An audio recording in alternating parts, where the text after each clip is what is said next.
36조 682억 원. 이게 지금 한국 주식시장에 빚으로 들어가 있는 돈입니다. 사상 처음 36조를 뚫었어요. 코스피가 6,900을 찍고 7,000을 노리는 화려한 숫자지에서 14거래일 연속으로 빚이 쌓이고 있다는 얘기입니다. 그리고 이 36조 중 상당 부분이 지수가 5%만 빠지면 강제로 시장에 던져지게 설계돼 있어요. 왜 이게 시한폭탄으로 불리는지, 내 계좌가 신용을 안 썼어도 왜 같이 흔들릴 수 있는지 오늘 끝까지 한번 풀어보겠습니다. 먼저 지금 시장에서 무슨 일이 벌어지고 있는지부터 정리해 볼게요. 금융투자협회 집계를 보면 4월 29일 기준 신용거래 융자 잔고가 36조 682억 5천만 원입니다. 사상 최대치예요. 올해 1월 초만 해도 27조 원 수준이었거든요. 그러니까 4개월 만에 약 10조 원이 불어난 겁니다. 단순히 많이 늘었다가 아니라 4개월 사이에 35% 넘게 폭증한 거예요. 14거래일 연속 잔고가 늘었다는 통계도 같이 나왔습니다. 그러는 동안 코스피는 어떻게 움직였느냐? 5월 4일 장중에 사상 처음으로 6,900선을 돌파했습니다. 장중 한때 5% 넘게 폭등하면서 종가 6,936.99로 사상 최고치를 새로 썼어요. 7,000도 멀지 않았다는 얘기가 나옵니다. 주도주는 SK하이닉스, 삼성전자 같은 반도체 대형주입니다. SK하이닉스는 5월 4일 장중 9% 넘게 급등하며 140만 원을 터치, 사상 최고가를 새로 썼고요. AI 메모리 수요 기대감이 시장 전체를 끌어올린 그림입니다. 문제는 이 상승의 연료가 어디서 나오느냐예요. 외국인과 기관이 사올린 것도 맞아요. 그런데 동시에 개인이 빚을 내서 사들어간 규모가 사상 최대라는 거죠. 지난달 하루 평균 비투 잔고가 33조 8천억 원 수준이었습니다. 월 기준으로도 역대 최고예요. 작년 같은 기간엔 신용잔고가 시가총액의 0.7% 정도였는데 지금은 그 비중이 빠르게 올라오고 있는 상황입니다. 체감되는 장면은 이겁니다. NH투자증권이 4월 29일에 신용 공여한도가 닫혀서 신용융자와 증권담보융자를 일시 중단한다고 공지했어요. 같은 날 KB증권도 신용잔고 5억 원을 넘으면 신용매수가 안 되게 한도를 걸었고요. 한국투자증권도 비슷한 조치를 들어갔습니다. 증권사가 더는 빚 못 빌려줍니다 라고 빚장을 걸 정도로 돈이 몰렸다는 뜻이에요. 그럼 도대체 왜 이 시점에 이 정도 규모의 빚이 한꺼번에 시장에 쏟아져 들어왔을까요?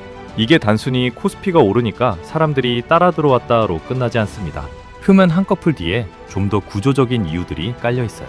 직접적인 트리거부터 보면 가장 큰 건 반도체 사이클의 이익 전망 상향입니다. AI 서버용 고대 여폭 메모리, 그러니까 HBM이라고 부르는 제품인데요. 이 수요가 폭발하면서 SK하이닉스 영업이익 전망이 분기마다 올라가고 있어요. 시장은 그걸 보고 지금 안 타면 늦는다는 분위기로 바뀌었습니다. 작년 말에서 올해 초만 해도 코스피 5,000선을 의심하던 시장이 4개월 만에 6,900을 찍은 거예요. 이 속도가 사람들 머릿속에 포모, 그러니까 나만 빠진다는 공포를 심어버렸습니다. 근데 이게 1차 설명이고요. 한 단계 더 들어가면 이런 구조가 보입니다. 지난 2년 동안 한국 개미들이 미국 주식, 그 중에서도 엔비디아를 비롯한 빅테크에 엄청 들어갔잖아요. 거기서 수익을 본 자금이 환차익까지 챙겨서 국내로 일부 돌아왔습니다. 동시에 투자자의 탁금만 따져도 4월 29일 기준 129조 9,574억 원으로 130조 원에 바짝 다가섰어요. 이미 실터는 충분한데 거기에 신용까지 얹어진 겁니다. 본인 돈 1억에 증권사가 1억을 더 빌려주면 2억으로 살 수 있으니까요. 시장이 오르는 국면에선 이 레버리지가 수익률을 2배로 키워주는 것처럼 보이거든요. 여기까지가 뉴스에서 흔히 들리는 얘기예요. 진짜는 지금부터입니다. 신용거래 융자라는 게 어떻게 작동하는지 한번 짚고 갈게요. 증권사에서 돈을 빌려서 주식을 사면 그 주식 자체가 담보가 됩니다. 보통 담보 유지 비율이 140%로 설정돼 있어요. 무슨 말이냐 하면 빌린 돈의 1.4배만큼 담보 가치가 유지돼야 한다는 뜻입니다. 그런데 주가가 떨어지면 담보 가치도 같이 떨어지죠. 이 비율이 140% 밑으로 내려가면 증권사가 고객님에게 전화를 합니다. 이틀 안에 추가로 돈 넣으세요.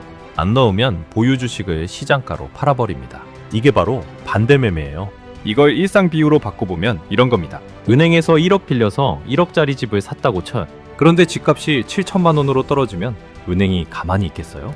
담보가 부족하니 추가 담보 넣든가, 안 넣으면 경매로 넘기겠다고 하겠죠. 신용융자도 똑같은 원리인데 차이는 속도예요. 부동산은 경매까지 몇 달이 걸리지만 주식 반대매매는 하루 이틀 안에 시장가로 즉시 던져집니다. 시장가로 던진다는 건 그날 가장 낮은 가격이라도 무조건 팔아치운다는 뜻이에요. 문제는 이게 도미노로 작동한다는 점입니다. A라는 사람이 빚으로 산 주식이 강제 매도되면 그 매도 물량이 주가를 더 떨어뜨려요. 그러면 똑같은 종목을 빚으로 산 B의 담보 비율도 무너집니다. P도 반대 매매를 당하면 주가는 또 빠지고 C가 무너지고 이런 식으로 연쇄가 일어나는 거예요.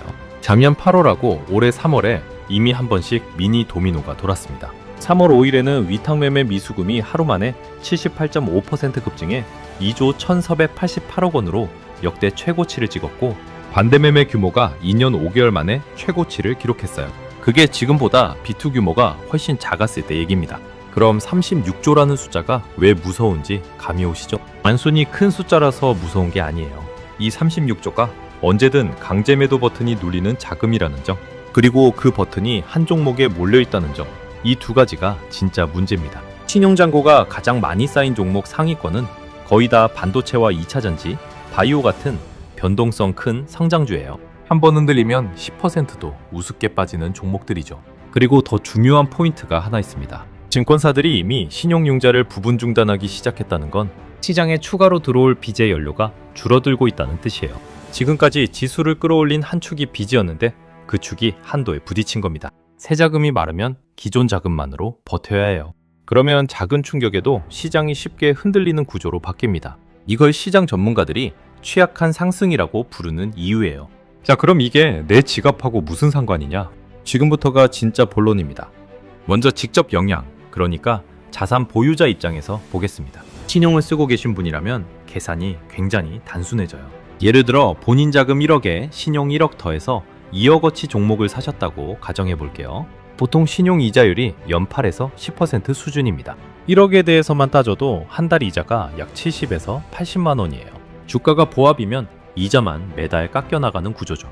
여기서 주가가 5% 빠지면 평가 손실이 1천만 원, 10% 빠지면 2천만 원입니다. 본인 투자 원금 1억 기준으로 보면 10%만 빠져도 원금의 20%가 사라지는 셈이에요.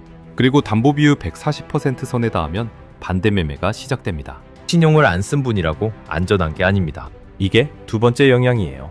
같은 종목을 현금으로 들고 계시더라도 그 종목에 신용잔고가 두껍게 쌓여있다면 누군가의 강제 매도 때문에 같이 흔들립니다. 본인이 들고 있는 SK하이닉스, 삼성전자, 주요 2차전지주에 신용잔고가 어느 정도 쌓여있는지는 한국거래소 공시나 증권사 화면에서 확인 가능해요. 종목별로 신용잔고율이 시가총액 대비 1.5%를 넘으면 일반적으로 신용과열로 분류됩니다. 이 비율을 한번 점검해 보시면 본인 종목의 위험도가 보입니다. 세 번째는 간접 영향, 일반 소비자 입장입니다. 나는 주식 안 하는데 무슨 상관이라고 하실 수 있어요. 그런데 시장이 한번 크게 흔들리면 자산 효과가 거꾸로 작동합니다. 코스피가 6,900까지 오르는 동안 사람들이 평가 이익을 본 만큼 소비를 늘렸거든요. 백화점 명품 매출이 늘고 신차 출고가 늘고 해외여행 예약이 늘었어요. 이게 자산 효과라는 거예요. 반대로 시장이 무너지면 이게 그대로 역회전합니다. 소비가 줄면 내수기업 매출이 줄고 광고가 줄고 자영업 매출이 영향을 받죠. 본인이 운영하시는 업종이 내수 소비재라면 이 사이클을 같이 봐야 합니다. 네 번째는 산업과 고용 차원입니다. 코스피 시가총액의 30% 이상이 반도체에 쏠려 있어요.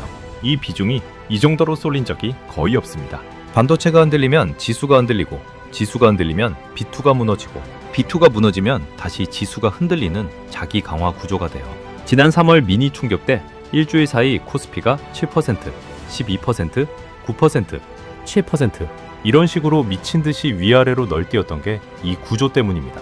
그럼 30대 직장인 입장에서는 어떻게 되느냐? 이 얘기가 그 다음입니다. 그래서 페르소나별로 좀 더 구체적으로 따져볼게요. 첫 번째 페르소나는 5천만 원 본인 자금에 신용 5천만 원 얹어서 1억으로 반도체 종목을 사신 30대 직장인입니다.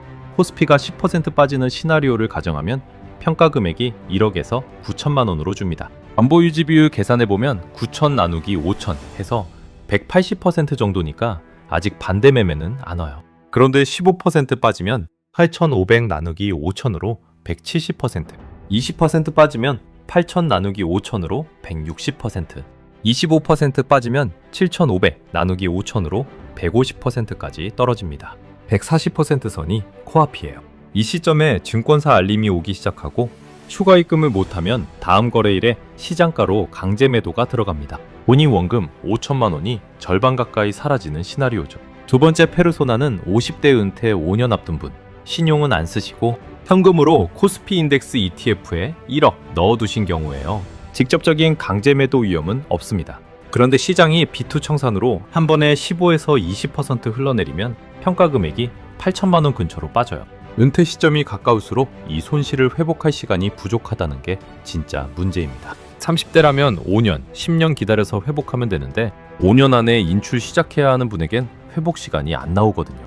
이분들은 자산 배분을 한번 점검해야 하는 시점입니다. 여기서 중요한 시간총 얘기를 해야 합니다. 단기, 그러니까 앞으로 3에서 6개월은 변동성이 크게 확대될 가능성이 높다고 보는 시각이 많아요. 신용한도가 차면서 추가 매수 여력이 떨어졌고 동시에 기존 신용은 그대로 남아있으니까요. 작은 악재 하나가 도미노 방아쇠를 당길 수 있는 환경이라는 평가입니다. 반면 1에서 3년 중장기로 보면 반도체 이익 사이클 자체가 살아있는 한 회복력은 있다고 보는 의견도 있어요. 다만 그 회복까지 가는 길이 직선이 아니라 톱니처럼 들쭉날쭉할 가능성이 크다. 이게 다수 의견입니다. 그리고 처음에 말씀드린 36조 682억 원, 이 숫자를 다시 한번 떠올려 보세요. 코스피 시가총액 대비 비율은 작년 0.7%에서 올해 그 이상으로 올라온 상태입니다. 비율 자체는 과거 2020에서 2021년 고점기보다 낮다고 안심하는 분들도 있어요. 그런데 절대 금액은 그때보다 더 큽니다. 도미노가 한번 시작되면 시장에 풀리는 절대 매도 물량이 더 크다는 뜻이에요. 그래서 앞으로 어떻게 될 것 같고 또 시청자분들은 뭘 점검해야 하는지를 정리해 볼게요. 먼저 분명히 하고 갈 게 있어요. 이 영상은 투자 자문이 아닙니다. 매수, 매도 권유도 아니고요. 어떤 결정이든 본인 상황과 투자 성향, 자금 성격에 맞게 직접 판단하셔야 합니다. 이 점 먼저 짚고 시나리오 2개를 펼쳐볼게요. A 시나리오, 연착륙 경로입니다. 반도체 실적이 다음 분기에도 전망치를 충족시켜주고 외국인 매수세가 유지되는 경우예요. 이 경우엔 신용잔고가 천천히 줄거나 옆걸음을 합니다. 증권사들이 신용한도를 조금씩 풀면서 시장이 추가 상승 여력을 얻는 그림이고요. 이 시나리오에서는 코스피가 7천을 시도하고 한 번씩 5에서 7% 조정을 받으며 변동성을 소화하는 형태가 됩니다. 자산군별로는 대형 반도체와 AI 관련주가 우위, 채권은 행보, 달러는 약세 압력이 우세한 그림이에요. B 시나리오, 신용청산 경로입니다. 외부 충격이 한번 들어오는 케이스예요. 미국 빅테크 실적, 미스든 환율 급등이든 지정학적 사건이든 트리거는 어디서든 올 수 있습니다.